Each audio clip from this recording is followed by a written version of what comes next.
Ano? Nasisiraan na po ba kayo? Mangambo, wala po akong pera pero hindi po ako desperada kagaya ng iniisip nyo. Teka lang, hindi mo naman kailangan magtaas ng boses, iha. Maganda naman ang alok ko sa iyo at alam kong malaking tulong yon, lalo na sa sitwasyon mo ngayon. Kung gusto niyo hong makatulong, marami pang ibang paraan. Pwede niyo naman akong paglinisin na lang o kuning labandera. Pero yung ikakama niyo ako para makalibre ng renta, hindi na normal ang pag-iisip na meron kayo, mga ambo. Huwag ka na mag-inarte. Sa itsura mong yan ay mukha namang hindi ka na birhen para tumanggi sa inaalok ko sa iyo. Kahit ako ng pinakamaruming babae sa mundo, hindi ko pa rin tatanggapin ang inaalok niyo sa akin. Matino pa ho ang pag-iisip na meron ako, mga ambo. Gagawa ko ng paraan para makabayad sa balanse ko sa inyo. Alam mo, iha, sa hirap ng buhay ngayon, hindi na mahalaga ang dignidad mo bilang isang babae. Kung gusto mo makatulong ka pa sa pamilya mo at may matirhan pa dito, tanggapin mo na yung alok ko. Wala namang mawawala sa'yo. Malay mo, baka kapag natikman na kita maging paborito kita sa mga parausan ko rito. Mga parausan? Anong ibig niyong sabihin? Hindi mo na kailangan malaman yon, iha. Mga ambo, lumabas na ho kayo.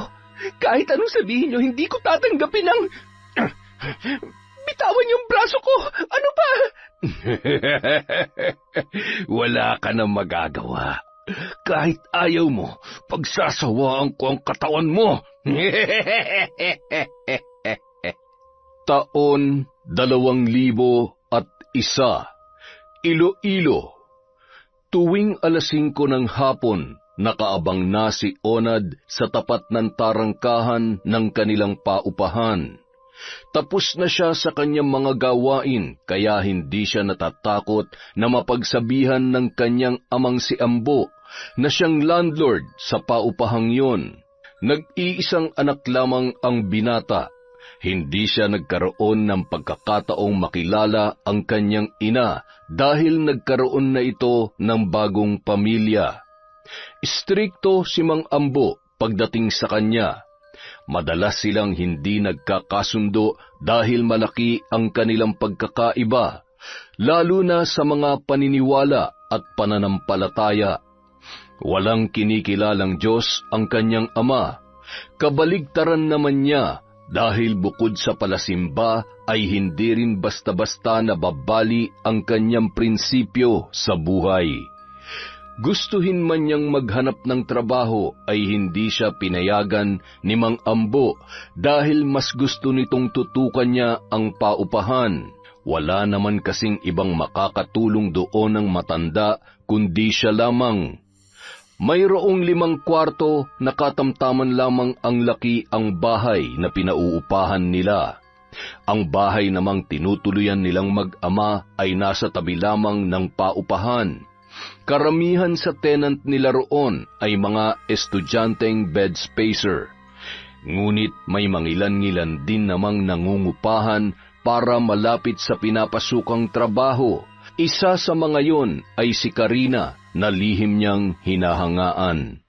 Maganda ang dalaga pero hindi maarte at makikitaan ng kasipagan. Minsan niya na itong nakakwentuhan kaya kahit papaano ay may alam na siya tungkol sa babae. Kaagad na napatayo si Onad nang matanaw niya si Karina na naglalakad na papalapit sa tambayan niya sa harap ng paupahan. Nandyan na siya. Ayos lang kayang itsura ko. Yung hininga ko kaya... Mukhang ayos naman. Karina! Onad, ikaw pala. Parang palagi ka nang nakatambay dyan Mainit pa rin ba sa bahay nyo? Hindi naman. Mas maganda lang talagang tumambay dito. Baka naman inaabangan mo lang talaga ako. Kala mo siguro hindi ko napapansin na nag-aabang ka rito tuwing hapon, no? Napansin mo pala? Pasensya ka na. Nahihiya lang kasi ako na lapitan ka pero tama ka. Inaabangan kita rito. Sabi ko na Pero bakit ka naman nahihiya?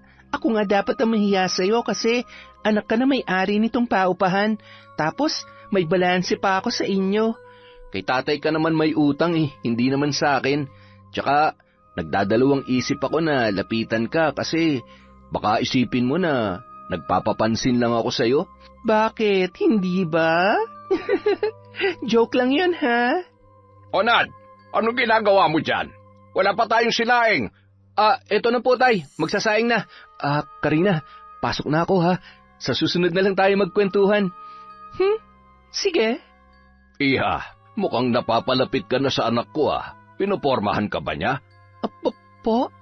Hindi po. Kung ganon, bakit kayo nag-uusap? Nakita ko lang po siya rito kanina. Nakakahiya naman po kung lalampasan ko na lang siya na parang wala akong nakita. Mabuti naman kung ganon. Siya nga pala, malapit na naman ang singilan ng renta. Hindi ka pa nakakabayad nung nakaraang buwan. May ipambabayad ka na ba? Wala pa po eh. Baka po pwedeng magbawas ako ng utang kapag nakuha ko na yung sahod ko sa susunod na Sabado. Alam mo, Iha, maraming gusto mangupahan dito pero dahil wala pang bakante, hindi ko sila mapagbigyan. At kung paalisin kita rito, kikita ko sa kanila.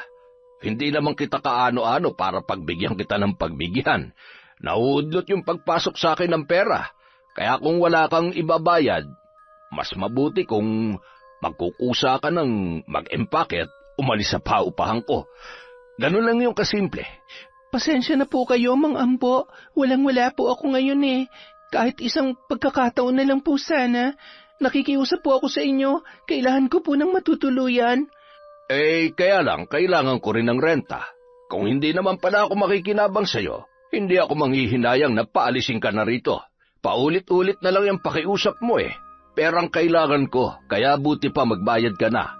Yun lang ang solusyon para may matirhang ka pa rito. Mang Ambo, kahit hanggang sa susunod na buwan na lang po yung ibigay niyong palugit sa akin, ibibigay ko po sa inyo ng buo yung balanse ko. Bukas. Hanggang bukas na lang ang palugit na ibibigay ko sa'yo. Kapag wala ka pa rin na ibigay, mabuti pa'y umalis ka na sa paupahan ko. Pagkasabi noon ay tinalikuran na ni Mang Ambo ang nanlulumong si Karina. Maliit lang kasi ang sinasahod niya sa pagiging tindera sa bakery. Wala naman siyang ibang malilipatan dahil kinamang ambulang ang may pinakamurang renta para sa isang bed spacer na kagaya niya. Hindi niya kayang kumuha ng isang buong kwarto dahil kulang ang isang buwan niyang sweldo para doon. Napabuntong hininga na lang siya sa pag-iisip kung paano mababayaran ang 2 buwan niyang kulang kay Mang Ambo. Kung hindi lamang kinailangan ng pera ng kapatid niyang manganganak na, ay nakabayad na sana siya. Nangako naman ang kanyang kapatid na babayaran siya, ngunit tulad niya ay gipit na gipit pa rin ito nung mga panahong yun. Kung may iba lang sana siyang mapagkakakitaan, ay matagal niya nang sinubukan. Kung ang sweldo lamang niya sa bakery ang kanyang aasahan, hindi rin ito sasapat para sa kanya at sa pamilya niya sa probinsya. Ang hindi alam ni Karina, hindi lang siya ang may ganoong problema. Minsan nang naglabas ng saloobin sa kanya, ang kapwa niya nangungupahan na si Angela. Sa ilang buwan pa lamang na magkasama sila sa kwarto, ay naging malapit na kaagad ang kanilang damdamin sa isa't isa. Nalaman niyang breadwinner din ang dalaga at may maintenance pa ang ina, kaya pareho sila na halos wala nang natitira sa natatanggap na sweldo. Ngunit nitong mga nakaraang araw, may napansin siyang kakaiba sa kanyang kaibigan. Madalas na tulala at aligaga si Angela na tila may kinatatakutan tuwing umuuwi ito mula sa trabaho. Uy, Angela, bakit ang tahimik mo dyan? Wala. May iniisip lamang ako. Alam mo, hindi naman sa nakikialam ako pero napapansin ko kasi na parang may nag-iba sa'yo. Masayahin ka naman dati tsaka lagi mo akong kinakausap. Yung totoo, may problema ba tayo? Problema? Wala. Ano ka ba? Wala naman akong problema sa'yo. Okay, pero may iba ka bang problema ngayon kaya ka nagkakaganyan? Naninibago lang kasi ako eh. Ay, ang totoo, Noong nakaraang buwan ko pa napapansin yung madalas mong pananahimik, parang lagi kang may iniisip. Tapos nitong mga nakaraang araw, halos hindi na kita makausap. Palagi kang hindi mapakali. Tapos ganyan ka tuwing uuwi. Tulala, parang meron kang kinatatakutan na hindi ko maintindihan. Huwag mo na lang akong intindihan. Ayos lang naman ako. Medyo nakaka-stress lang kasi sa trabaho kaya pag uwi ko rito, wala na akong gana makipag-usap. Kaya kung may mapapansin kang pagbabago sa akin, huwag mo na lamang pansinin. Ha? Hindi naman pwede yon. Nag-aalala kaya ako sa'yo, tsaka magkaibigan tayo, di ba? Kaya kung ano man ang pinagdaraanan mo ngayon, pwede mo namang sabihin sa akin. Baka kailangan mo lang na makakausap. Pasensya ka na, Karina, pero mas makabubuti kung wala kang alam sa pinagdaraanan ko. Naiintindihan ko naman na nag-aalala ka lang para sa akin, pero huwag ka na mag-alala. Kaya ko pa naman. Hay, o sige, pero nandito lang ako ha. Magsabi ka sa akin pag kailangan mo ng mapagsasabihan at makikinig sa'yo. Oo naman. Magbabanyo lamang ako. Teka, pasabay ang nasa braso mo? Wala ito. Tumama sa gate yung braso ko sa kakamadali kahapon kaya nagkaroon ng pasa. Sigurado ka ba? Para kasing iba eh. Ano ba? Wala nga lang to. Ang hirap mo namang umintindi. Angela, hindi mo naman kailangan magtaas ng boses. Nag-aalala lang talaga ako sa'yo. Baka kasi mamaya, hindi ko alam may nananakit na pala sa'yo tapos nahihiya ka lang magsabi sa akin. Walang nananakit sa akin at walang kinalaman sa pasa ko kung ano man ang pinagdaraanan ko. Kaya kung gusto mo makatulong, huwag mo na lang akong pansinin. Dumadagdag ka lang sa problema eh. Hindi na nakasagot pa si Karina sa sinabing yon ni Angela. Wala naman siyang magagawa kung ayaw nitong magpatulong sa kanya.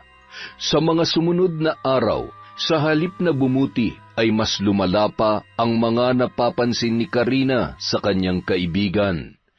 Ilang gabi na itong nagigising at sumisigaw habang nanginginig sa takot. Tuwing tinatanong naman niya ang dalaga ay wala yung maisagot sa kanya. Samantala, dahil sa madalas na nasa bahay si Onad at umaalis lamang tuwing may iuutos si Mang Ambo, halos lahat na nangyayari doon at sa paupahan nila ay alam niya. Kaya nang mapadalas ang pag-uutos sa kanya tuwing umaga ay nagsimula na siyang magtaka. Hanggang sa isang araw, hindi na niya napigilan ang kanyang kuryosidad nang muli siyang may mapansin sa kanyang ama.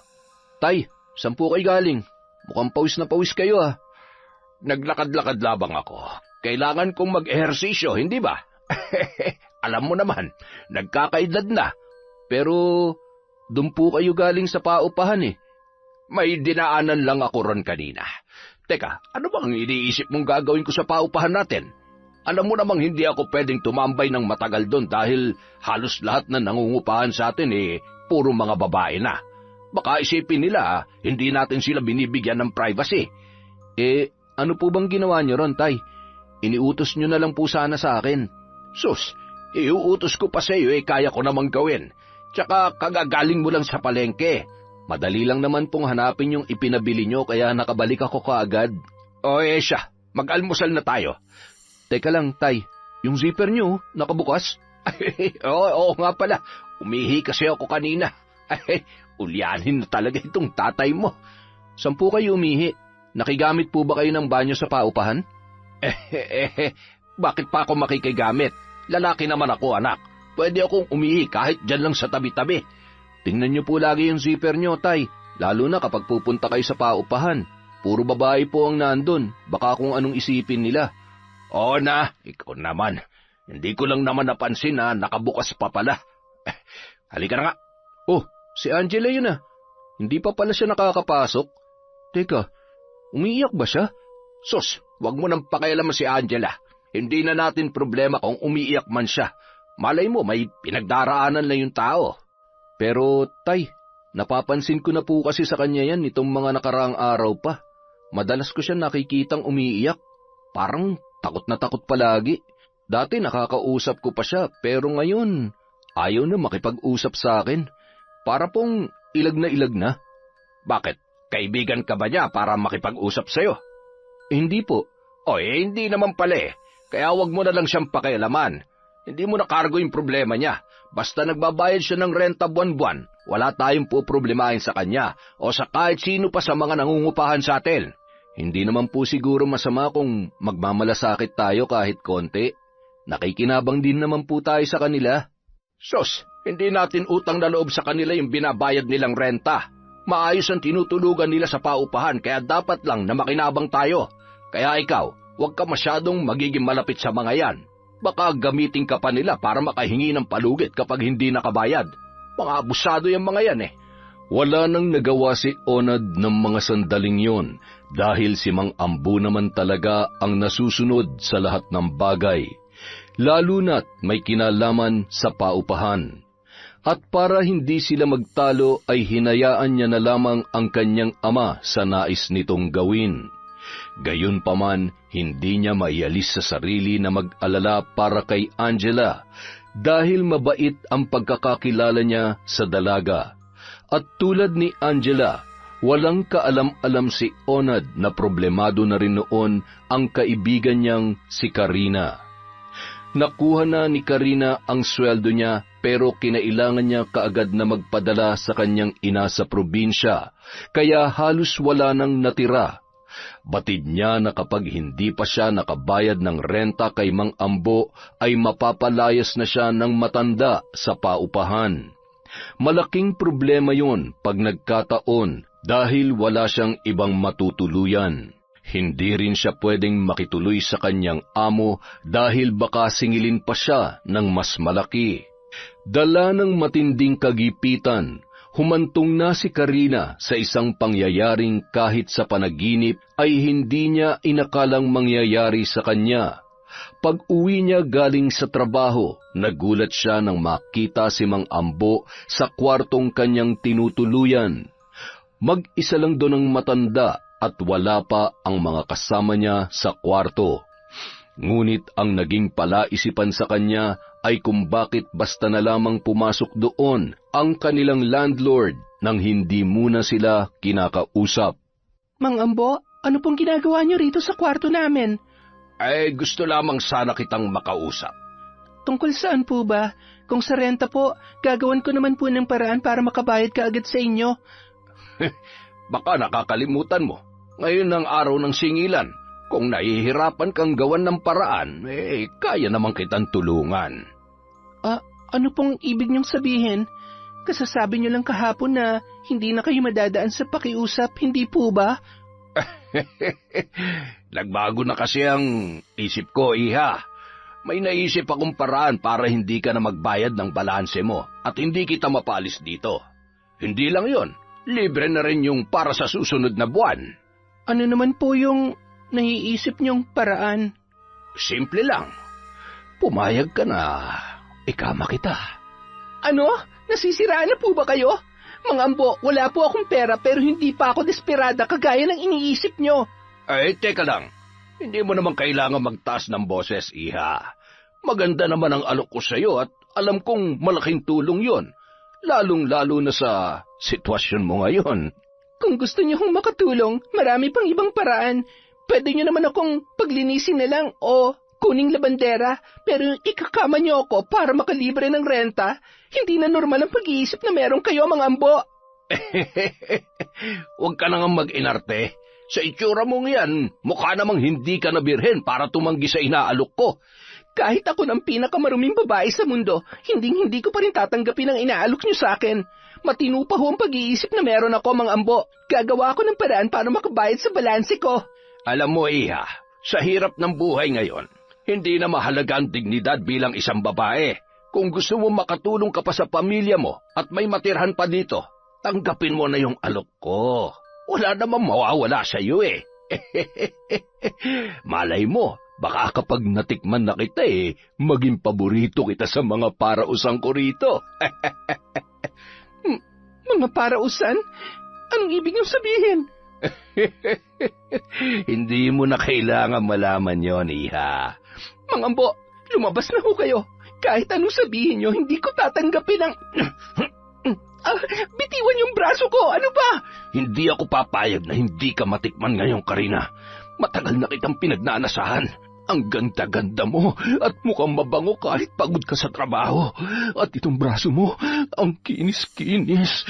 Sa lahat ng mga babaeng natipuhan ko, ikaw ang pinakamaganda. Kaya sana hindi mo ako biguin. Mabait naman ako. Huwag mo lang akong gagalitin dahil hindi mo magugustuhan ang gagawin ko sa'yo. Mga Ambo, parang awa niyo na ho. Hindi ko kayang gawin yung gusto niyo. Kung kailangan na talaga ako magbayad, iba na lang ang ipagawa niyo sa akin. Nasabi ko na ang gusto ko. Hindi ka naman siguro boba para hindi mo maintindihan, hindi ba? Ano ba mahirap sa ipagagawa ko sa'yo? Maghuhubad ka lang naman at higa sa kama, hindi ba? Pero Mga Ambo, hindi ko po talaga kaya. Maawa naman po kayo sa akin. Hindi na ako maaawa sa'yo. Ngayon ko na kailangan yung bayad. Kaya sa ayaw o sa gusto mo, maniningil na ako. Malas mo lang dahil katawan mo magiging kabayaran. Hubad! Mga Ambo, ayoko po. Wala ka nang magagawa, Karina. Kahit ayaw mo, pagsasawaan ko ng katawan mo. Nang gabing yun, walang awang pinagsamantalahan ni Mang Ambo si Karina sa kabila ng pagmamakaawa nito. Bago pa man niya isinagawa ang plano sa dalaga, ay siniguro niya na walang makakarinig sa kanila. Sinadya niyang utusan si Onad na pumunta sa bayan para mamili ng lulutuin nilang hapunan at nagbilin pa ng kung ano-ano para matagalan ang anak sa pag-uwi. Alam niya rin kung anong oras pa darating ang mga kasama ni Karina sa kwarto, kaya nakakuha siya ng magandang tiyempo. Binusalan niya ang bibig ng dalaga habang pinagsasawaan ang katawan nito. Matapos ang pambababoy na ginawa ni Mang Ambo sa dalaga, inutusan niya itong magbihis at ayusin ang sarili. Hindi maaaring may makahalata sa kanyang ginawa, lalo na't nagdududa na siya sa kanyang anak na si Onad. Isang pagkakamali lamang ay malalaman ng binata ang mga kalokohang ginagawa niya sa paupahan. Mula nang ipatayo niya yon, binantaan niya rin si Karina na huwag magsusumbong sa kahit na sino. Kampante naman siya na hindi gagawa ng kahit anong ikakapahamak ang dalaga, lalo na't kailangan siya ng kanyang pamilya sa probinsya. Sinamantala niya ang pagkakataong yun para kontrolin ang babae, tulad ng ginagawa niya sa iba pang nangungupahan sa apartment, at walang nakakaalam noon kundi sila lamang ng kanyang mga nagiging biktima. Samantala, matapos pa ulit-ulit na ang kinin ni Mang Ambo, ay halos masuka na si Karina sa kanyang sarili dahil sa nangyari. Tuwing naaalala niya kung paano haplusin ng matanda ang kanyang katawan, ay halos isumpa niya na ito sa kanyang isipan. Ngunit dahil sa nangyari, doon niya naisip ang posibleng dahilan kung bakit nag-iba ang ikinikilos ng kanyang kaibigan na si Angela. Oh, Karina, bakit parang ang aga mo yata ngayon? Hindi ako pumasok sa trabaho. Ha? Bakit? Masama bang pakiramdam mo? Hindi. Bakit namamagay ang mga mata mo? Mukhang kanina ka pa umiiyak ka. May problema ka ba? Oy, bakit ka umiiyak? Ano ba kasi nangyari? May problema ba sa pamilya mo sa probinsya? Sabihin mo sa akin, baka makatulong ako. Sinabi ko rin naman sa'yo nung ikaw yung nakita kong nasa ganitong kalagayan, pero ayaw mo rin naman magsabi sa akin. Teka, huwag mong sabihin.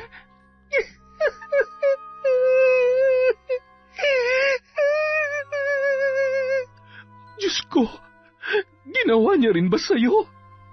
Pinagsamantalahan ka rin ni Mang Ambo? Oo, binaboy niya ako, Angela. Binaboy niya ako ng paulit-ulit. Bakit ka pumayag? Nakita mo naman siguro yung nangyari sa akin, di ba? Halos magpakamatay na ako dahil sa nangyari. Wala akong nagawa. Ginipit niya ako. Kailangan niya na raw yung bayad ko sa renta dahil may balansi pa ako sa kanya.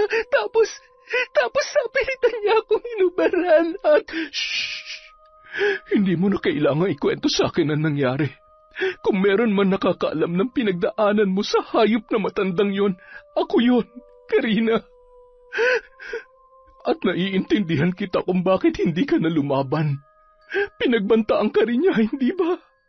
Oo. Sino ba naman ako para makalaban sa kanya? May pera siya, Angela. Samantalang ako, pangrenta lang, kinukulang pa. Napakahayop talaga niya. Sinasamantala niyang kahirapan natin. Sinadya niyang gipitin tayo para magawa niyang maitim niyang balak sa ating dalawa. Tayo nga lang ba, Angela? Paano kung hindi lang tayong binababoy niya? Naalala ko mga sinabi niya. Mukhang may iba pa siyang biktima bukod sa atin.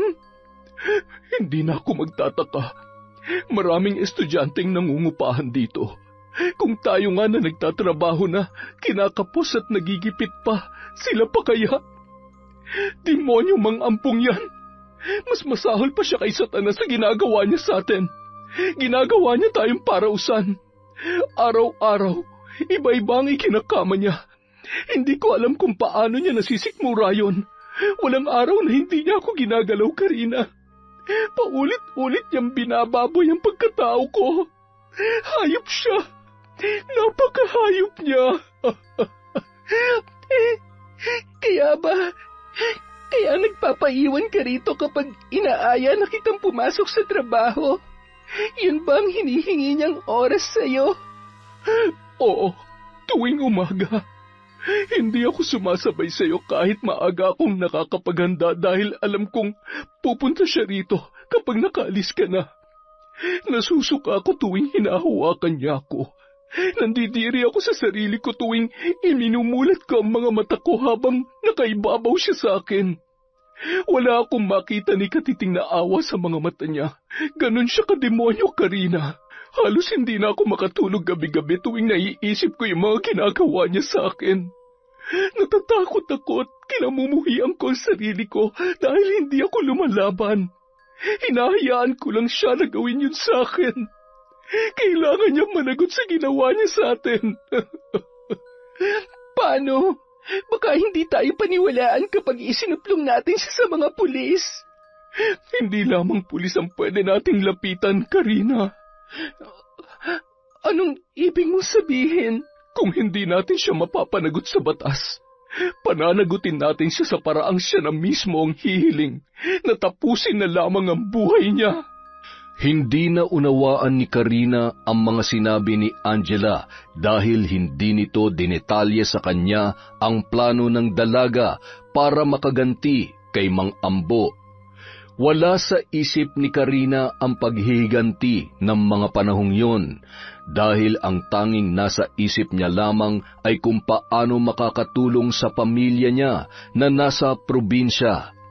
Nagpatuloy siya sa buhay kahit na nararanasan din niya ang mga naging karanasan ng kanyang kaibigan mula nang maging biktima ito ni Mang Ambo. Parausan, yun ang naging kabayaran ng pananatili nila sa paupahan. Hindi akalain ng dalaga na masisikmura pa niya ang panggagamit ni Mang Ambo sa kanya. Ngunit ang hindi niya inaasahan, may mas malala pa pala itong kayang gawin sa kanila. Nang araw na yon ay maagang umalis si Angela para pumasok sa trabaho. Naiwan naman si Karina dahil hindi pa siya makapasok sa bakery. 3 araw na ang trangkaso niya at nanghihina pa siya kaya hindi pa niya kayang bumalik sa trabaho. Kasalukuyan siyang nagpapahinga nang biglang bumukas ang pinto at mula roon ay pumasok ang nakangising landlord. Mang Ambo, ano ang ginagawa niyo rito? May sakit pa ako ngayon. Baka naman ho pwedeng sa ibang araw na lang. Hindi ako nandito para gamitin ka ngayon, Iha. Hindi ako tanga para makipagtalik sa iyo habang may sakit ka pa. Mamaya mahawa pa ako sa'yo. Huwag kang mag-alala. Hindi kita gagalawin. Pero bakit ho kayo nandito? May gusto akong ipakilala sa'yo. Pare, pasok ka! Sino po siya? Bakit niyo siya pinapapasok? Iha, relax ka lang. Ay, kumpare ko nga pala, si Roger. Nakukuhento kasi kita sa kanya at nasabi ko na magaling ka. At talagang napapasaya mo ko tuwing alam mo na. Iha, huwag ka matakot. Mas mabait ako kumpara dito sa kumpare ko. Pero, totoo nga palang kwento niya, ha? Maganda ka at mukhang hindi ka nakakasawang kasama. Kasama sa kama. Ikaw talaga, pare. Masyado kang maraming kalokohan. Hindi ko nga akalain na ganyan palang diskarte mo rito para mapakinabangan pa rin yung mga nangungupahan na hindi makabayad sa'yo. Ganon talagang buhay, pare. Hindi magiging masaya ang buhay mo kung hindi ka marunong dumiskarte. Tingnan mo ako, nagkakapera na, araw-araw pang maligaya. Ibang klase ka talaga, pare, oh. Kaya bilib na bilib ako sa iyo, eh. Buti na lang, sinabi mo sa akin ang tungkol dito. Ang ganda-ganda ng ikinakama mo araw-araw. Ano nga pa ng pangalan niya? Karina. O siya, maiwan ko na muna kayo rito. Baka mailang kang makipag-usap sa kanya kapag pinapakinggan ko kayong dalawa. Pare, enjoy! Salamat, pare. Iha, sabi ni Ambo, masama pa raw ang pakiramdam mo. Nandito rin po ba kayo para ikama ako? Oo, pero hindi pa naman ngayon. Huwag ka mag-alala. Hihintayin ko naman na gumaling ka muna. Tsaka magbabayad ako. Tutumbasan kayong renta mo rito para may panggastos ka o kaya may maipadala ka sa pamilya mo. Naikwento kasi sa akin ni paring Ambo na may sinusuportahan kang pamilya dun sa probinsya ninyo. Hindi po ba kayo naaawa sa akin? Ilang beses na akong binaboy ni Mang Ambo. Iha, may pangangailangan din kasi kami. Pasensya ka na kung ikaw yung naging kasangkapan namin para doon. Kaya nga, magbabayad na lang ako sa'yo para meron man lamang pampakonsuelo. Pampakonsuelo? Kapalit ng katawan ko? Shh! Hindi mo naman kailangang sumigaw. Gaya nga ng sinabi ko kanina, naiintindihan ko na may sakit ka pa ngayon. Pwede namang magpagaling ka muna. At kapag maayos ng pakiramdam mo, saka na natin ituloy ito. Kung makapagsalita kayo, parang may karapatan pa akong tumanggi sa gusto niyo mangyari. Alam ko namang bago pa kayo pumunta rito, pinagplanuhan niyo na ako ni Mang Ambo. Alam mo, huwag ka na kasi maarte, Iha. Masisiyahan ka rin naman sa gagawin natin, eh. Tsaka, hindi pa yun ngayon. Pero syempre, para hindi masayang ang pagpunta ko rito, baka naman pwedeng paramdam naman ng konti. Babayaran naman kita, kaya huwag ka nang tumanggi. 500. Ano, ayos na ba yun sa'yo? Umalis na ho kayo. Hindi ko kailangan ng pera niyo. Alis! Hindi pwede, Iha. Sayang naman ang pagod ko kung aalis lang ako nang wala man lang napapala sa pagpunta ko rito. Ang layo pa naman ng binyahe ko para lang makita ka. Bihirang magrekomenda ng babae si paring Ambo, kaya sigurado ko, kapag inialok niya sa akin, maganda at masarap talagang kasama. Kilabutan naman ho kayo sa sinasabi niyo. Para ko na kayong tatay. Hindi ba kayo nakukonsensya na ganito kabata ang pinaglalasaan niyo? Hindi ka na bata, Iha. 26 ka na raw kaya, sabi ng kumpare ko. Pwedeng-pwede ka na. Kaya para hindi tayo masyadong magtagal at makapagpahinga ka pa, hayaan mo na akong simulan ang gagawin ko sa'yo. Bagamat masama ang pakiramdam ni Karina, ay binaliwala lamang yon ng kaibigan ni Mang Ambo. Hinawakan ng matanda sa maseselang bahagi ang kanyang katawan. Diring-diri siya habang sabik na sabik naman sa kanya ang matandang lalaki. Nang tuluyan ng gumaling si Karina ay muling bumalik si Roger sa paupahan. At tulad ni Mang Ambo, walang awa rin siya nitong pinagsamantalahan. Puno ng pagtutol ang kaawa-awang dalaga, ngunit mas nanaig ang tawag ng laman sa matanda. Sa kabila ng kahayupang ginagawa ng magkaibigang Ambo at Roger, nangangamba rin ang mga ito na baka magsumbong na sina Karina at Angela sa mga otoridad. Pag nagkataon, malaki ang laban ng mga ito sa kanila, kaya bago pa man may mangyari ay nagsagawa na sila ng isang malaking plano. Mang Ambo, saan niyo po ba kami dadalhin? Bakit kailangan pa namin magsuot ng ganitong damit?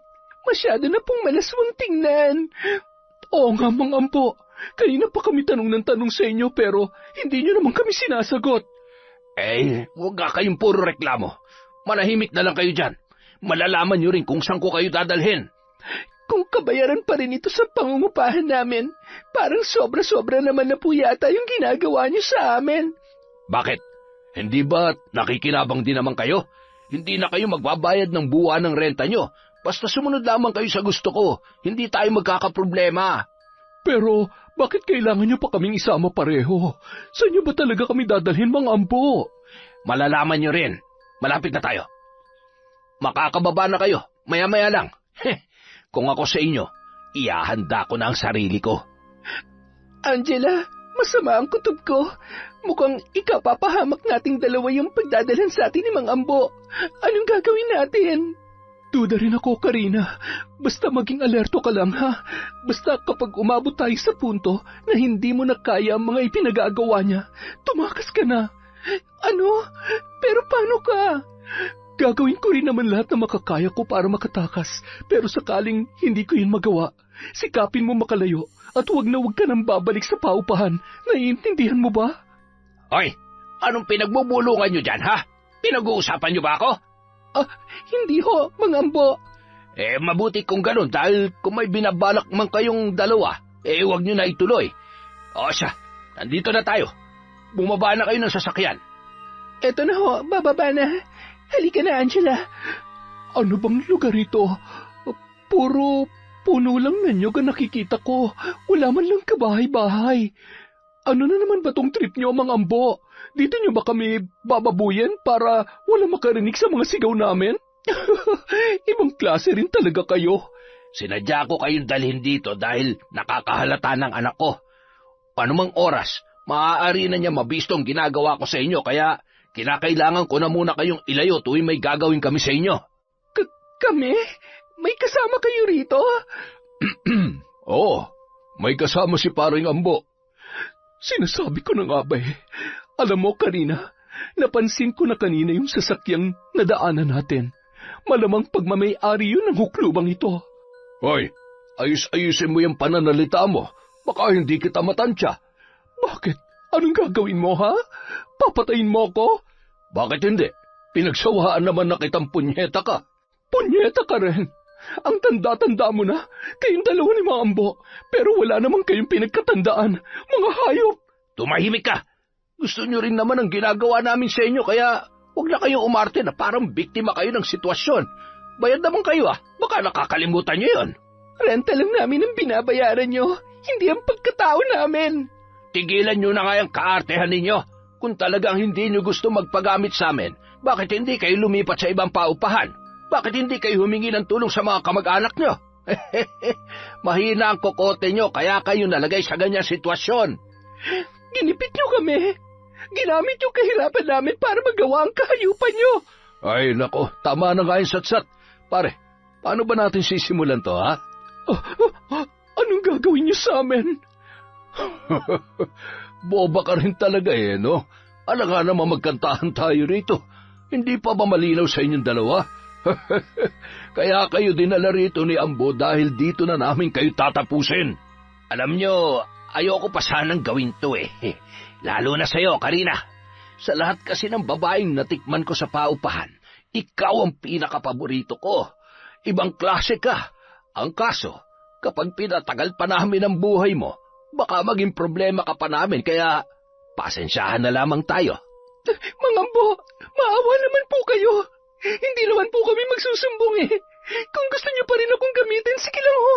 Hindi na ho ako magrereklamo. Huwag niyo lang akong papatayin. Kailangan pa ako ng pamilya ko. Pare, huwag mo sabihing makikinig ka sa isang yan. Kapag may isa tayong binuhay sa kanila, magkakaroon tayo ng malaking problema. Karina, tumakas ka na. Ano? Paano ako makakatakas sa kanila? Tsaka ikaw, paano ka? Huwag mo na akong intindihan. Kaya kong sarili ko, pero huwag nang matigas ang ulo mo. Kailangan ka ng pamilya mo. Anong iniiyak-iyak mo dyan, ha? Wala na magagawa yan dahil mamamatay na kayo rito ngayong gabi. Mang Ambo, alam ko na wala na kami magagawa sa sitwasyon namin ngayon. Pagod na ako sa buhay na meron ako. Kaya kung papatayin niyo kami, ako na lang ang unahin ninyo. Talagang sinagad mo na ang kabobohan mo, iha. Akalain mo yon, ikaw pa mismong hihiling na patayin ka na namin? Mukhang nasiraan ka na yata ng bite sa ilang beses na pagpapakasasa namin sa katawan mo, ah. Pagbigyan mo na lamang, pare. Yun naman pala ang gusto niya, eh. Para hindi na rin siya mahirapan. Pakonsuelo na lang natin sa kanya. Halika rito. Gusto mo na palang mauna, ha? Sige, pagbibigyan kita. Nakikita mo ba tong patalim na hawak ko? Ito ang tatapos sa buhay mo. Kanina, tumakas ka na. Bilisan mo. Anak ng... Pigilan mo yung babae yan, pare. Malilintikan tayo. Diyos ko po, tulungan niyo po ako makalayo rito. Hoy! Bumalik ka rito! Humanda kang babae ka! Kapag naabutan kita, hindi na kita bubuhayin pang punyeta ka! Hingal kabayo sa kakatakbo si Karina. Makalayo lamang sa taong nais pumatay sa kanya. Hindi niya lubos akalain na ganoon ang sasapitin niya kay Mang Ambo. Isinakripisyo niya na ang kanyang dignidad, kapalit ng pananatili niya sa paupahan, ngunit umabot pa sila sa ganoong sitwasyon. Nagawang makatakas ni Karina sa matanda. Malaking tulong na sa liblib na lugar sila dinala ng mga yon dahil marami siyang mapagtataguan.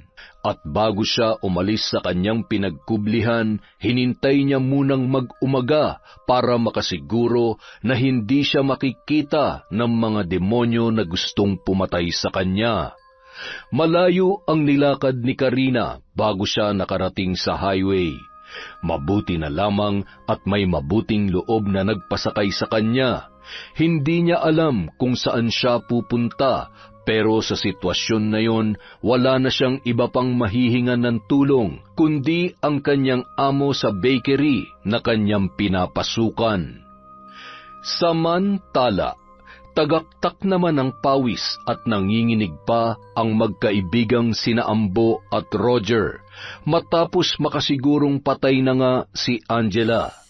Sa pagkataranta ay isinakay ni Roger ang katawan ng dalaga sa kotse nito at dinala sa paupahan ni Mang Ambo. Anak naman, bakit dito mo pa dinala yung bangkay ni Angela? Nataranta ko, pare. Kapag iniwan ko yan doon at may makakita sa bangkay niya, magkakaroon pa ng investigasyon. Paano kung may makapagturo pa sa atin? Lalo na magkakandaletse-letse ang lahat. Anong plano mo dyan? Saan mo itatapon yan? Hindi ko alam, pare. Tulungan mo ako mag-isip. Ay nako, magpapatulong ka pa sa akin ikaw naman na nakapatay sa kanya. Teka, kanino bang plano to, ha? Di ba sa atin dalawa? Tapos ngayon bigla kang maghuhugas kamay? Baka nakakalimutan mo. Natakasan ka pa nung Karina mo. Buisit, dagdag pa siya sa problema. Sigurado magsusumbong na yun sa pulis. Kaya nga kailangan na natin madispatcha yung bangkay sa lalong madaling panahon. Kapag naitago na natin ang bangkay ni Angela, wala nang ebidensya na may ginawa tayo sa kanya. Mababaliktad pa natin si Karina kapag nagsumbong siya sa mga pulis. Pwede nating palabasin na siya talaga yung nakapatay at tayo lang ang itinuturo. Pero sa nga natin ibabaon niyang bangkay niyan?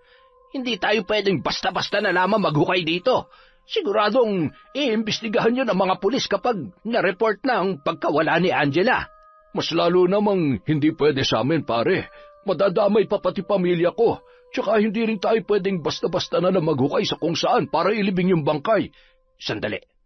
Alam ko na kung saan. Saan? Sa likod ng paupahan. Doon sa lumang balon na ginawa ko ng tambakan ng mga basura.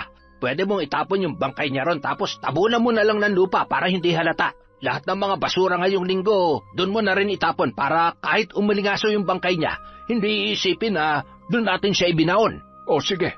Pero wala bang makakakita sa akin doon? Mamayang gabi mo gawin. Umaalis tuwing Biyernes ng hapon ang mga nangungupahang estudyante rito. At wala na rin naman si Karina kaya walang ibang makakakita sa'yo. Teka, paano yung anak mo si Onad? Ako na ang bahala sa kanya. Ninong! O, nandyan na si Onad. Huwag ka magpapahalata. Alam ko, pare. Oy, inaanak! Kumusta ka? Ayos naman po, Nong. Buti, nakabisita po kayo ngayon dito. Inimbita kasi ako nitong tatay mo na tumagay. Samahan mo kaming uminom mamaya, ha? Mukha kasing marami kang ikukwento sa akin. Balita ako, natitipuhan mo raw yung isa sa mga nangungupahan dito. Si tatay talaga, ikinuwento pa kay Ninong. Madalas ka kasing kinukumusta sa akin ng ninong mo kaya nabanggit ko na rin ang tungkol doon. Huwag ka na mahiya, Onad. Para ka namang iba sa akin. Parang pangalawang tatay mo na nga ako hindi ba? Kaya huwag kang mahiya magkwento ng mga ganyang bagay. Pinagdaanan din naman namin yan ng tatay mo nung kabataan namin. Sige po.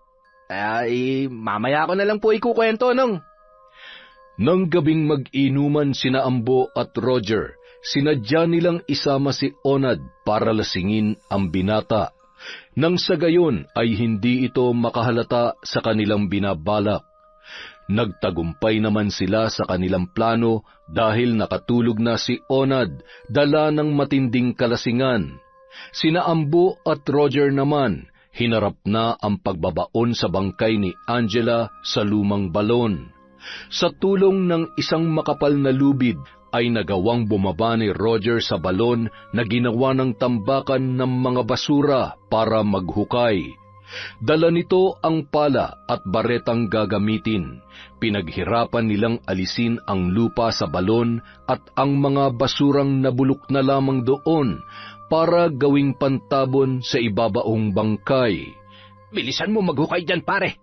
Baka abutin pa tayo ng madaling araw dito. Magigising na mga kapitbahay namin. Pwede na siguro to. Patingin nga. Ay, nako, mababaw pa yan, pare. Mangangamoy pa yung ibabaon natin dyan. Laliman mo pa ng konti. Kung tinutulungan mo na kaya ako rito nang mapabilis tayo. Sira ulo ka ba? Kung tutulungan kita dyan, wala na magbabantay dito. Paano kung may biglang dumating at makitang may bangkay dito sa tabi ng balon? Oo na, sige na. Lalaliman ko pa.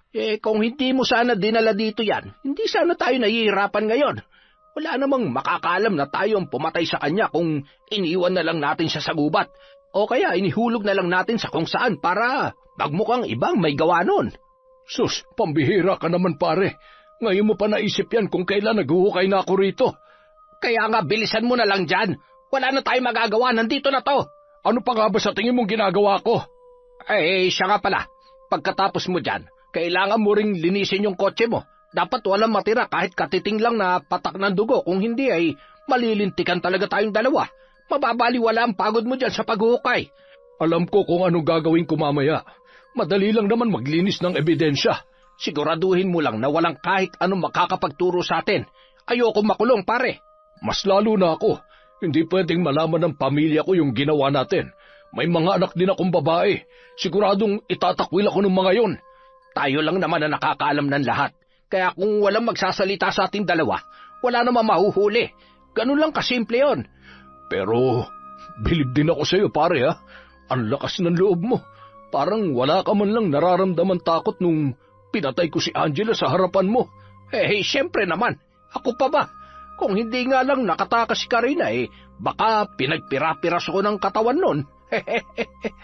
Kapag nahanap ko siya, ipaparanas ko sa kanyang pinakamasakit na kamatayan. Kinabukasan, tinanghali na ng gising si Onad dahil sa kalasingan. Hindi naman siya ginising ng kanyang ama, kaya hindi na niya namalayan na napahaba na pala ang kanyang pagtulog. Ilang sandali pa, narinig niya ang boses ng isang babae sa labas ng gate ng paupahan, habang marahan yung kinakalampag.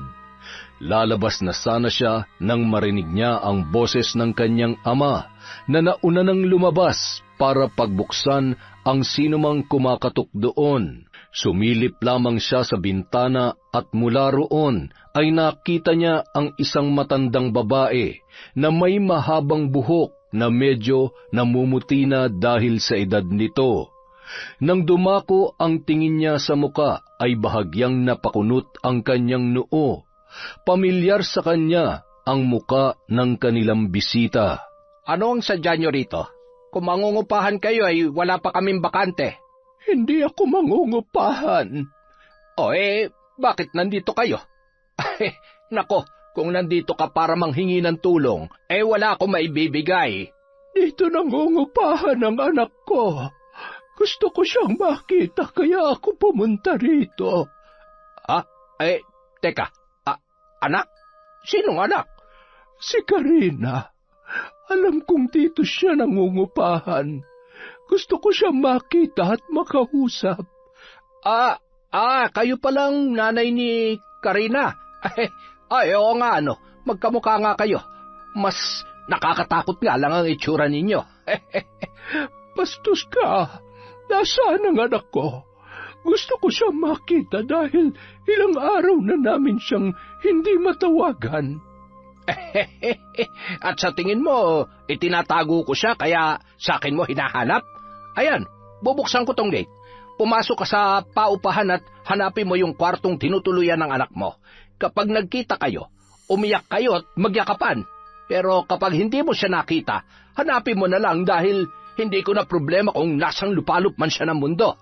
Kung makapagsalita ka, parang sigurado ka nang wala dito ang anak ko. Layas naman kasi yung anak ninyo, misis. Kaya hindi na ako magtataka kung wala siya rito ngayon. Sige na, pumasok ka na lang at hanapin mo siya. Pero paalala lang, ayoko nang malikot ang kamay dito, ha? Hindi ako magnanakaw. Sinabi mo sige na, babalik na ako sa bahay. Ayan yung paupahan ko sa tabi. Diyan ka pumasok, ha? Hindi dito sa kabila. Pakilinawan na lang ang mata para hindi ka magkamali. Ikaw rin. Sandali lang. Bakit na naman ba? Kung wala rito ang anak ko, hindi na ako tutuloy. Kaya sabihin mo na lang sa akin kung nandito siya o wala. Hindi ko nga alam. Pinapapasok na nga kita para ikaw na mismo maghanap sa kanya. Pero parang ayaw mo pa. Alam mo, kung ayaw mong pumasok, umalis ka na lang. Pakisara mo na lang yung gate paglabas mo, ha? Baka pasukan pa ng malas ang paupahan ko.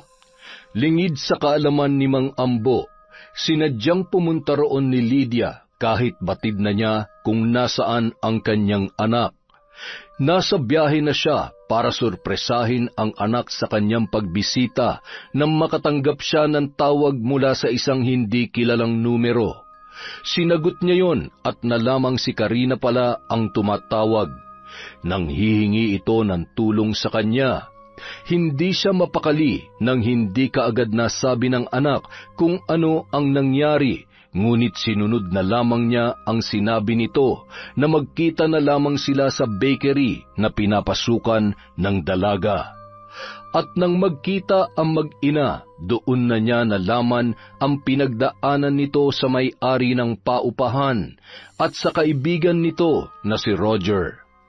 Hindi makatao ang naranasan ng kanyang anak sa dalawang yon, kaya hindi siya papayag na hindi managot ang mga ito sa ginawang pang-aabuso. Hindi lamang kay Karina, kundi pati na rin sa kaibigan nito na si Angela. Samantala, dahil nakatayo si Onad sa may bintana ay dinig na dinig niya ang pinag-uusapan ng kanyang ama at ng babaeng nagpakilala na ina ni Karina. Ngunit ang kanyang ipinagtataka, Nun tumalikod na si Mang Ambo at naglakad pabalik sa kanilang bahay, kitang-kita niya ang matalim na titig na ipinukol ng matandang babae sa kanyang ama na animoy napakatindi ng galit nito. Hindi rin nakaligtas sa paningin niya ang pagbuka ng bibig noon na wari mo ay may ibinubulong. Naging palaisipan para kay Onad ang nakita niya nung araw na yon. Iba ang kanyang pakiramdam nang makita ang ina ni Karina.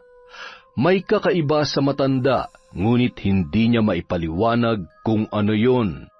Lumipas ang mga araw. Nagtaka na si Onad nang hindi na muli pang nagpakita sa paupahan sina Karina at Angela. Hindi naman nagsabi ang mga yon na aalis na roon, kaya naisipan na niyang tanungin ang kanyang ama. Tay, nagpaalam na po ba sa inyo sina Karina at Angela? Hindi ko na kasi sila nakikita sa paupahan. Bakit mo ba sila hirahanap wala namang pambayad ng renta ang mga yon? Nagtataka lang po kasi ako na bigla na lang silang nawala. Kung wala na silang pambayad, sigurado naman po ako na magsasabi sila sa atin at hindi basta-basta na lamang aalis. Tsaka nakita ko rin nung nakipag-usap sa inyo yung nanay ni Karina. Narinig mo ba yung usapan namin? Opo, Tay. Kaya nga po nagtataka ako kung bakit galit na galit sa inyo yung nanay ni Karina. Ay, nako. Huwag mo na nga silang isipin. Pinalayas ko na sina Karina at Angela. Wala naman silang pakinabang dito Tay, ayos lang po ba kayo? Mukha ba akong maayos? Pupunta sana ako kay na paring Roger pero tingnan mo nangyari sa akin. Bigla na lang akong tinubuan ng mga butlig dito sa kaliwang braso ko. Nagkabulutong pa yata ako. Patingin nga po, Tay. Teka, hindi naman po ganito ang bulutong Malalaki ang mga butlig, tsaka... Tay, pati leeg nyo mayroon na rin. Nagpatingin na po ba kayo sa doktor? Tanga ka ba? Sa tingin mo lalabas pa ako ng ganitong kalagayan ko? Pero Tay, mas maganda na po kung matitingnan agad kayo ng doktor para maagapan. Kapag dumami pa yan, sigurado mahihirapan po kayo. Sus, gastos lang yung iniisip mo. Ilang araw lang, mawawala rin ito. Tay, wag na pong matigas ang ulo ninyo. Saglit lang naman tayo sa ospital. Magsuot na lang kayo ng jacket para hindi makita yung... Bakit ba ang tigas ng ulo mo? Kapag sinabi kong hindi ako pupunta sa doktor, hindi mo ako mapipilit. Ay, sige po, Tay. Kayo na po ang bahala. Hindi ko na kayo pipilitin. Nag-aalala lamang po ako sa kalagayan ninyo. Kaya ko ang sarili ko. Tsaka hindi lang naman ako ang nagkakaganito. Pati ang ninong mo. Tinubuan din po ng mga butlig sa katawan si Ninong? Oo, pero hindi lang basta-basta butlig ang nakita ko. Kapag hinawakan ay napipisa agad at may lumalabas na nana. Nakakasukan lintik. Halos mapuno na ng sugat ang mga braso at mga binti niya. Hindi niya nga masabi kung ano bang klaseng sakit yun bakit natahimik ka dyan? Tay, meron po ba kayong nakaaway nitong mga nakaraang araw? Kayo po ni Ninong? Wala. Tsaka kung meron man, ano naman ang kinalaman nun dito sa mga butlig na tumubo sa katawang ko? Hindi na nasagot pa ni Onad ang tanong na yon ng kanyang ama. May hinala na siya kung bakit yon nangyayari, ngunit hindi niya pa alam kung ano ang posibleng dahilan.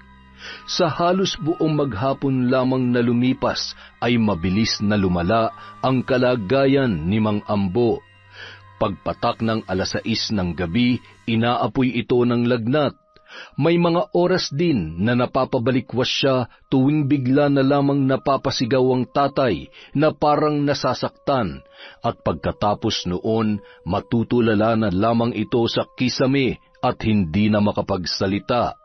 Pagsulyap ni Onad sa may bintana, marahas siyang napalunok at halos manigas na sa kanyang kinatatayuan nang makita roon ang anino ng isang babae.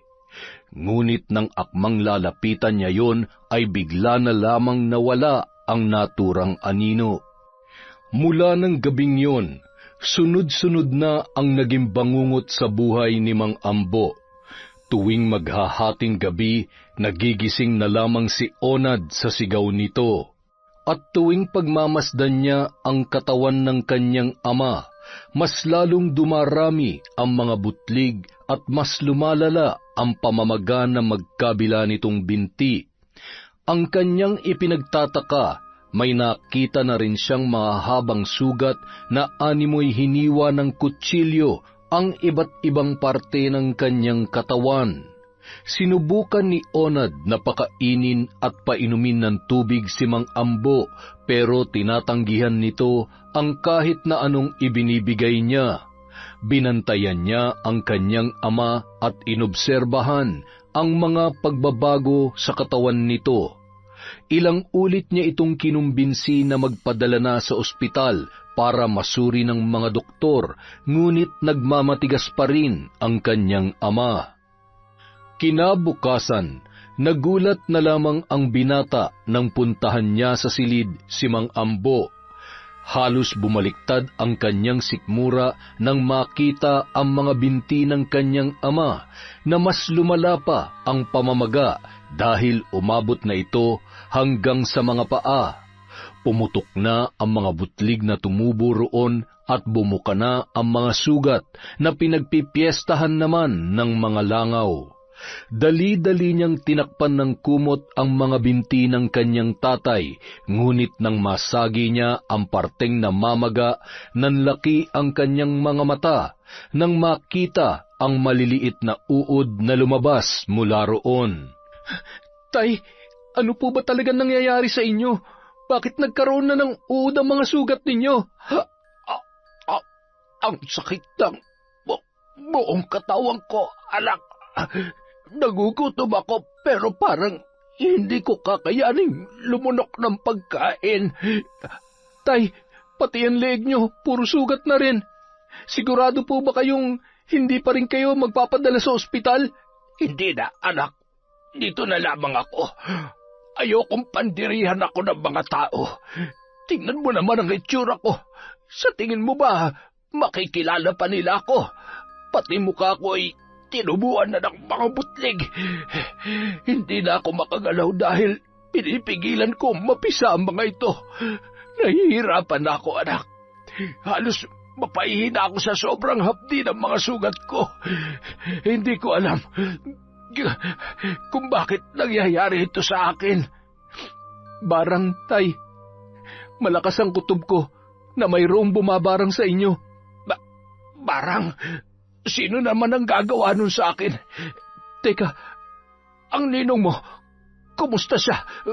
May balita ka ba sa kanya? Onad, tinatanong kita, kumusta na ang ninong mo? Tay, wala na po si Ninong. Ano?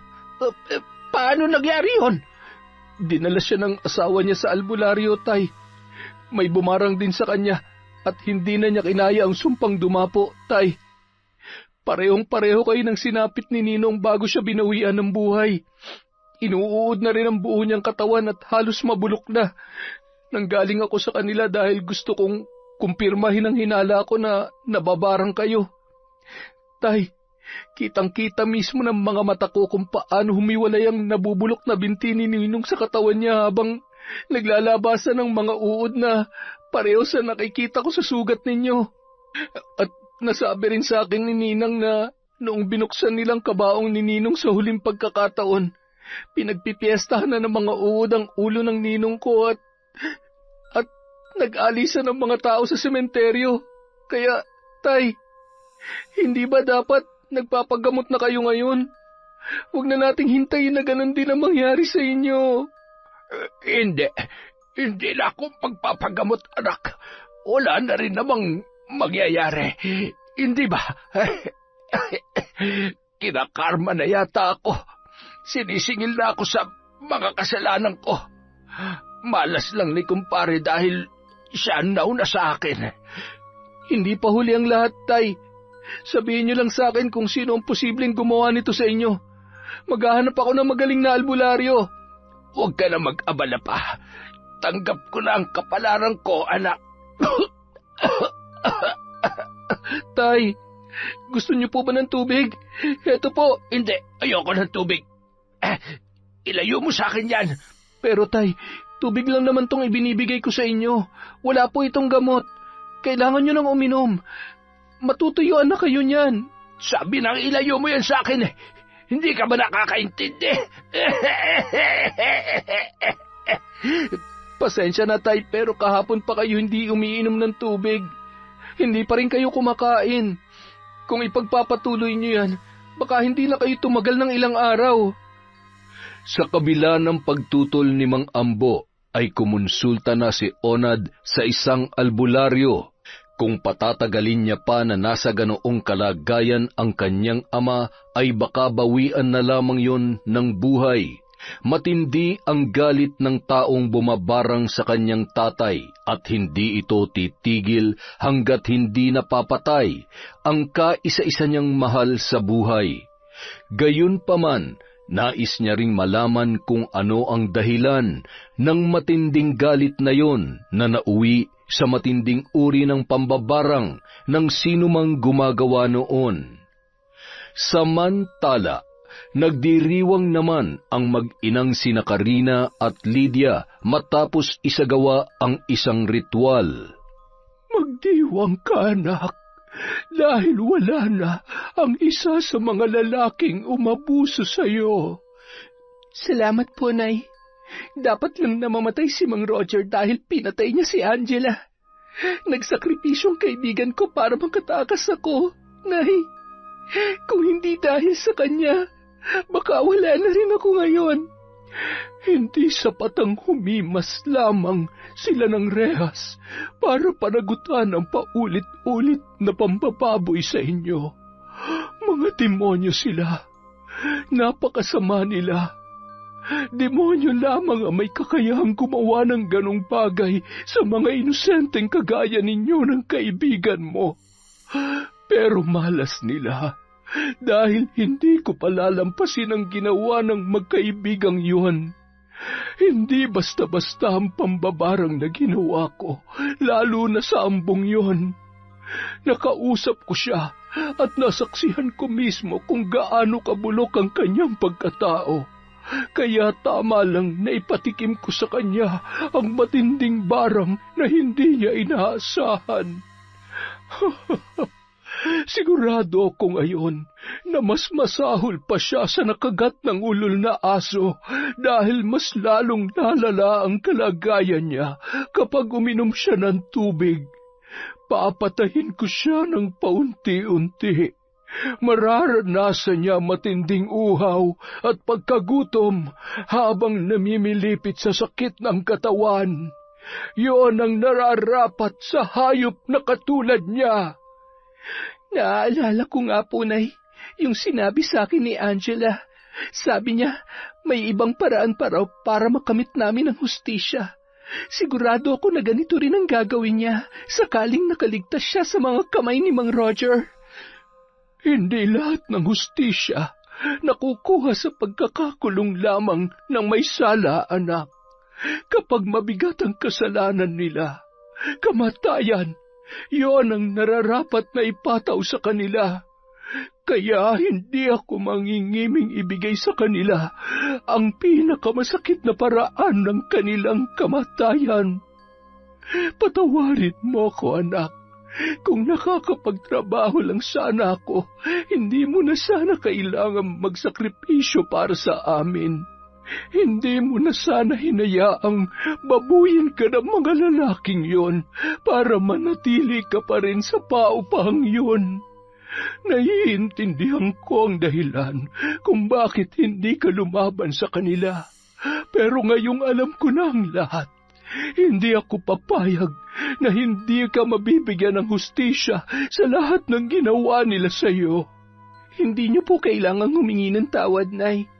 Kagustuhan ko po na itago sa inyong sitwasyon ko. Alam mo ba, balak sana kitang isurpresa sa pagbisita ko, pero hindi ko lubos akalain na ako pa pala masusurpresa dahil muntik ka nang mapatay ng mga hayop na yon. Pasensya na po kayo kung hindi ako agad nagsabi, Nay. Ayaw ko lang po kasi na makadagdag pa sa mga iniisip nyo. Alam ko po na masyado na kayong maraming problema sa atin, kaya Anak din kita, Karina. Kaya kung nagsabi ka sa akin tungkol sa problema mo, hindi po pwede na wala akong gagawin. Huwag na sanang mauulit ang ganito, anak. May nanay ka pa, kaya hindi mo kailangang pasanin lahat ng mag-isa. Patawarin niyo po ako, Nay. Hindi ikaw ang dapat na humihingi ng tawad ngayon, anak.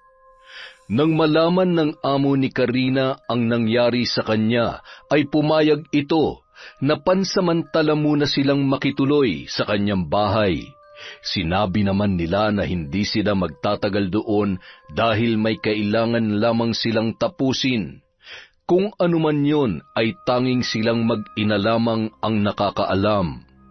Ngunit sa kabila ng matagumpay na pagpapahirap ni Karina kay Mang Ambo, hindi nila akalain na makakakuha ng isang magaling na albularyo ang anak nitong si Onad.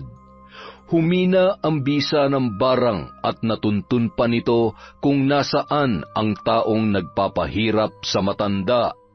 Ha? Onad? Ikaw? Anong ginagawa mo rito? Tsaka, paano mo nalaman kung nasaan ako? Huwag mong ibahin ang usapan. Alam mo kung bakit ako nandito ngayon, Karina. Ikaw ba? Ikaw ba nagpapabarang sa tatay ko? Gusto mo ba talaga malaman ng totoo? Sige, aaminin ko sa'yo. Ako nga nagpapabarang sa tatay mo. Bakit mo ginagawa to? Dahil ba pinalayas ka niya sa paupahan? Yun ba ang sinabi niya sa'yo? At pinaniwalaan mo naman? Hay nako, Onad. Baka hindi mo alam kung gaano ka demonyo at kung gaano ka baboy ang tatay mo. Anong ibig mong sabihin? Siguro naman nagtataka ka kung bakit bigla na lang kaming nawala ni Angela sa paupahan ninyo. Pero hindi kami umalis doon dahil pinalayas kami ng hayop mong ama. Pinagtangkaan niya akong patayin. Nakatakas lang ako sa kanila ng demonyong kaibigan niya na si Mang Roger, pati si Angela. Hindi nakaligtas sa kanilang kaibigan ko. Mga wala silang awa. Teka, sandali, hindi ko maintindihan. Bakit kilala mo si Ninong? Bakit hindi mo tanungin ang tatay mo? Ipinahalay niya kami ni Angela sa hayop na lalaking yon. Tinanggalan nila kami ng dignidad. Ginipit kami ng tatay mo dahil hindi kami nakakabayad kaagad sa renta. Ginahasa niya kami kapalit ng balanse namin sa lintik na paupahan yung mag-ama. Kaya ba umiiwas ka sa akin? Ano sa tingin mo? Makikipagkaibigan pa ako sa'yo matapos ang ginawa ng tatay mo? Huwag kang hangalonad. Gumising ka sa katotohanan na yung tatay na akala mo ay napakabuting tao. Mas masahol pa sa demonyo. Kaya kung ano man ang nararanasan niya ngayon, tama lang yun sa kanya. Kulang pang kamatayan bilang kabayaran sa mga nagawa niyang kasalanan. Karina, itigil niyo na kung ano man ang ginagawa niyong pagpapahirap sa tatay ko. Kung may nagawa man siya sa inyo, ipakulong niyo na lang siya. Hindi ako makikialam.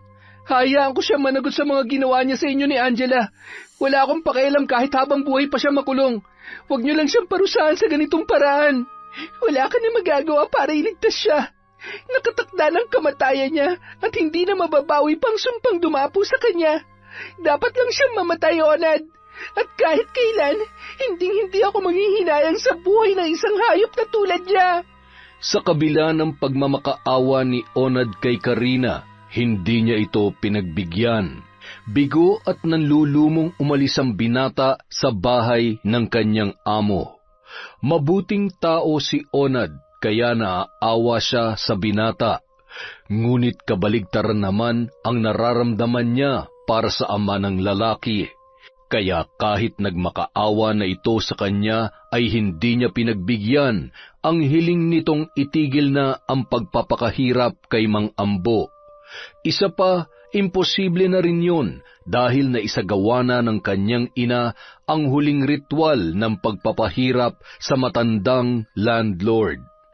Oras na lamang ang bibilangin at babawian na ito ng buhay. Samantala, bagsak ang mga balikat na pumasok si Onad sa kanilang bahay matapos puntahan ang taong may kagagawan ng pambabarang sa kanyang ama. Hindi niya akalain na si Karina pala ang punot dulo ng lahat ng yun.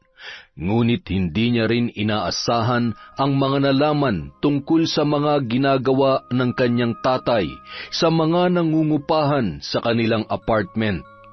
Nalaman niya rin na hindi lamang pala sina Karina at Angela ang mga biktima, kundi may iba pang mga estudyante na nadamay sa makamundong pagnanasa ng kanyang ama.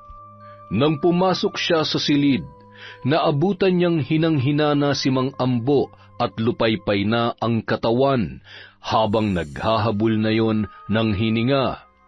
Halos mangitim na ang magkabila nitong binti at nagkaroon na rin ng mga bukol ang lumobong tiyan.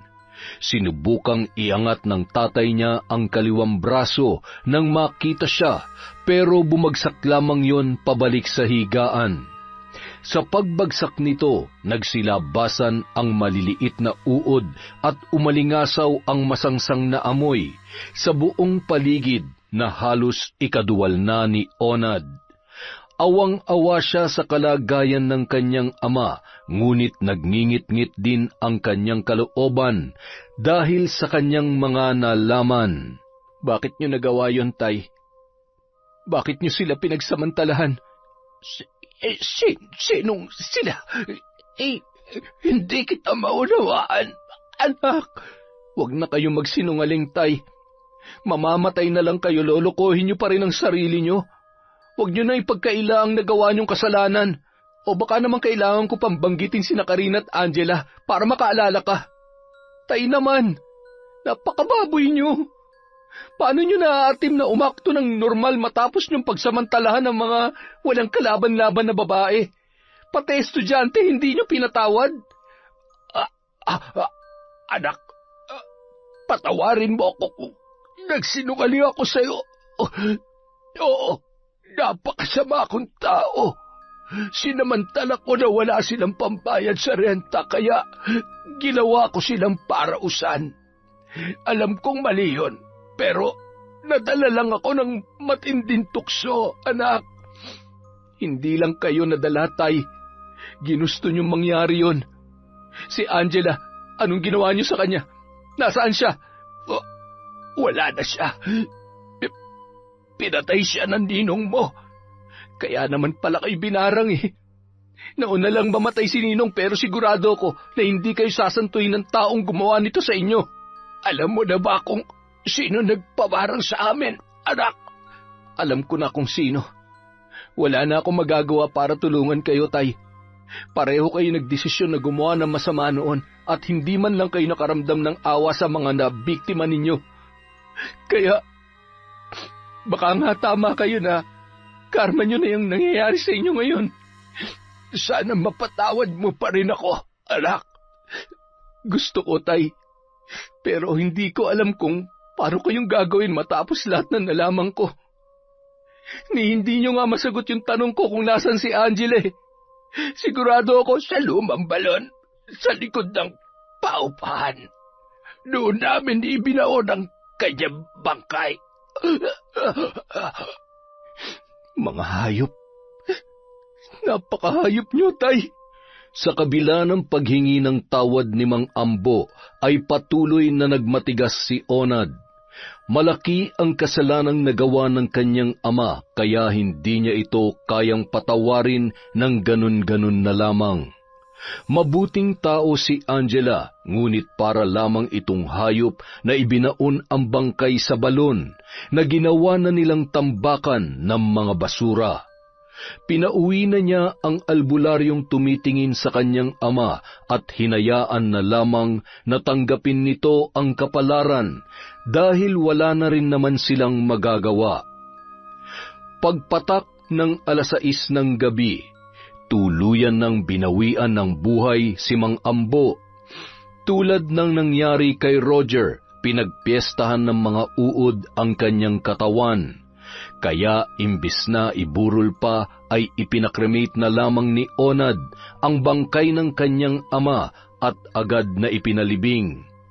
Kamatayan ang naging kabayaran sa mabibigat na kasalanan na nagawa ng tatay niya at wala siya sa posisyon para kwestiyonin yon dahil kahit siya mismo ay hindi kayang sikmurain ang kahayupan nito at nang akala niya ay napakabuti niyang ninong. Itinuro niya sa mga pulis ang kinaroroonan ng bangkay ni Angela.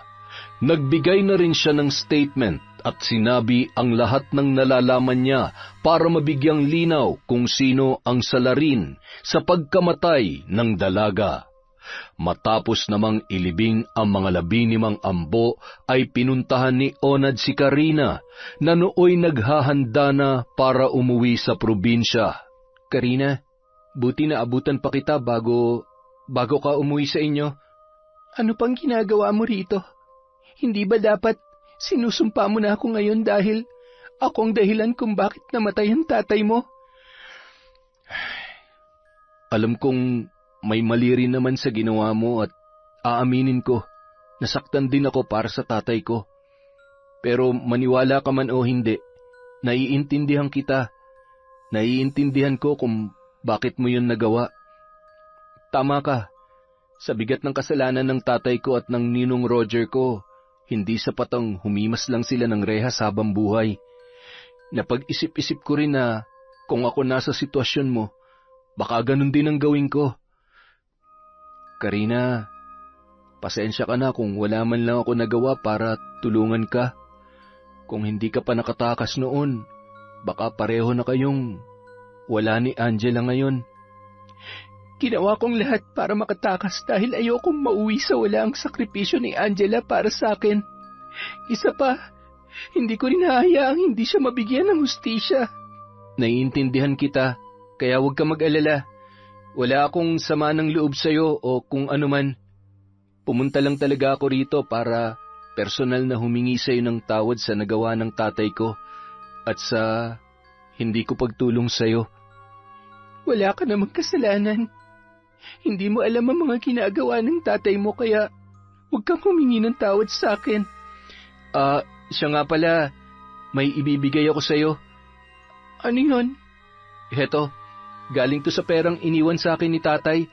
Balak ko sanang ibenta na yung paupahan at yung kalahati ng mapagbebentahan. Ibibigay ko sana sa'yo para may panimula kayo sa probinsya. Pero dahil hindi naman ganong kadaling mabenta, bumawas na lang muna ako sa perang iniwan sa akin. Sana tanggapin mo to para makabawi man lamang ako kahit papaano. Nagpapatawa ka ba? Pera pa rin yan ng demonyo mong ama. Di bali na magsimula kami sa wala dahil kinaya naman namin yun noon. Hindi ko tatanggapin yan. Wala akong tatanggapin na kahit anong may kinalaman sa tatay mo o sa ninong mo. Kung nakukonsensya ka, isipin mo na lang na nakatulong ka rin sa amin. Alam ko may pagkakataon ka para makaganti sa nanay ko na siyang bumarang sa tatay mo, pero hindi mo yun ginawa. Kaya itabi mo na lang yung pera mo. O sige, kung yan ang gusto mo. Irerespeto ko ang desisyon mo. Pero gusto ko lang sanang malaman kung may pag-asa pa bang magkita tayo ulit? Hindi ko alam. Kung nakatadhana tayo magkita, baka sakali. Pero ka na masyadong umasa dahil baka mas makabubuti kung puputulin na natin ang anumang ugnayan natin sa isa't isa. Ikaw ang bahala. Paano? Ingat kayo sa biyahe niyo. Salamat. Yun na ang naging huling pagkikita ni Onad at Karina dahil natuloy ang dalaga sa pag-uwi sa kanilang probinsya. Mula nang makaalis ito ay wala na siyang balita pa sa dalaga. Siya naman itinuloy na lamang ang pagbebenta ng paupahan at ng bahay nila para makaalis na rin sa lugar na yon. Hindi kasi siya matatahimik tuwing maiisip niya ang mga nagawa ng kanyang ama. Nagdala rin ito ng malaking kahihiyan sa kanila, kaya para makaiwas sa matinding panghuhusga, nagpasya na lamang siyang lumayo. Makalipas ang 1 taon, nagkaroon na ng sariling pamilya si Onad. Sinubukan niyang ibaon sa limot ang madilim na bahagi ng buhay niya na may kinalaman sa tatay niya para makausad at makaranas ng tahimik na buhay. Mula nang mabenta ang paupahan at ang bahay na iniwan sa kanya, ipinangako niya sa kanyang sarili na hinding-hindi siya mabubuhay sa paraan na tulad ng ginawa ng kanyang ama. Ginawa niya ang lahat para maging mabuting tatay sa kanyang mga anak at maging mabuti rin sa kanyang asawa, dahil yun lamang ang kanyang pangarap, ang magkaroon ng masayang pamilya at mabuhay ng patas at hindi nananamantala sa kahinaan ng iba. Yon! Napakaganda ng kwentong yun ah. Ang lupit! Maraming salamat po sa walang sawang pagsuporta sa Kwentong Enteng. Mag-shoutout kaya ulit tayo. Sige na nga, baka may magtampo na naman dyan. Simulan natin kay Honey Austria from Tokyo.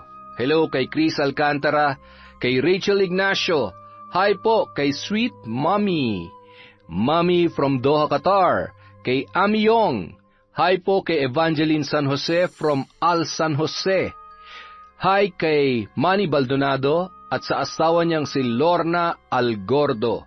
Hello din po kay Glenda Gilyado, kay Kurt Mina. Hi kay Cheryl Bronyosa, kay Lori Joy Lagrimas from Malaysia. Hello po sa Galedo family, kay Marjorie Dequilia. Hello kay Elena Cruz, kay Willie Galvez, kay I Love Traveled.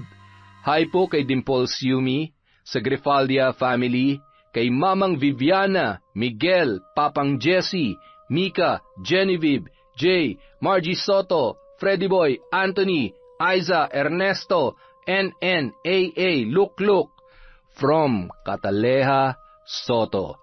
Hi po kay Kath Linay, kay Monica Nieves.